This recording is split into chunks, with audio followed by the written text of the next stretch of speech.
ഞാനീ കുടിക്കുന്നതേ bubble tea ആട്ടോ. കുറേ നാളത്തെ ആഗ്രഹമായിരുന്നു ബബിൾ ടീ ഒന്ന് ടേസ്റ്റ് ചെയ്യണമെന്ന്. അങ്ങനെ ഇന്നാണ് അതിന് അവസരം കിട്ടിയത്. നമ്മൾ ഓർഡർ ചെയ്തത് 3 ഫ്ലേവറാണ്. ഇത് ഞാൻ കുടിക്കുന്നത് ബ്ലാക്ക് ഫോറസ്റ്റിൻ്റെ ഒരു ഫ്ലേവറാണ്.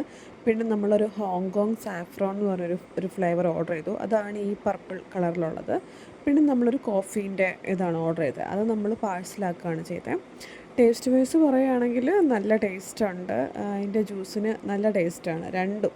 രണ്ടും നല്ല ടേസ്റ്റാണ്. കോഫീൻ്റെ നമ്മൾ ഓർഡർ ചെയ്തതിന് പക്ക കോഫീൻ്റെ ടേസ്റ്റ് തന്നെയാണ്. പിന്നെ നല്ലൊരു കൂളിംഗ് എഫക്റ്റൊക്കെ നമുക്ക് കിട്ടും. അത് പാഴ്സൽ ചെയ്തതും ഞാൻ അപ്പം തന്നെ കുടിച്ച് നോക്കി കേട്ടോ. മറ്റേത് രണ്ടും ടേസ്റ്റ് ഉള്ളതുകൊണ്ട് ഇതെങ്ങനെ ഉണ്ടാവുമെന്ന് അറിയാനുള്ള ക്യൂരിയോസിറ്റി ഉണ്ടായിരുന്നു. അപ്പോൾ ഇതും ടേസ്റ്റ് ചെയ്ത് നോക്കി. ഞങ്ങൾക്ക് എല്ലാവർക്കും ഇഷ്ടപ്പെട്ടു. നല്ലൊരു കൂളിംഗ് ഒക്കെ തരുന്ന നല്ലൊരു സാധനമാണ്. പക്ഷേ പ്രശ്നം എന്താണെന്ന് വെച്ചിട്ടുണ്ടെങ്കിൽ ഇതിൻ്റെ ഈ ബബിളാണ് പ്രശ്നം. ഇത് നമുക്ക് ഇടയ്ക്ക് സ്ട്രോയിൽ വന്ന് ബ്ലോക്കാവും. പിന്നെ ഒരുപാടൊന്നും നമുക്ക് കഴിക്കാൻ പറ്റില്ല കേട്ടോ. കുറച്ച് കഴിക്കുമ്പോൾ നമുക്ക് മടുക്കും. അപ്പോൾ തുപ്പി തുപ്പി അങ്ങനെ വെച്ചിട്ടുണ്ട് എല്ലാവരും. ആർക്കും ബബിള് വേണ്ട, എല്ലാവരും ജ്യൂസ് മൊത്തം കുടിച്ചു. അങ്ങനെ ഇതാണ് ഇന്നത്തെ വിശേഷം. വേറൊരു വീഡിയോയിലൂടെ നമുക്ക് വീണ്ടും കാണാം.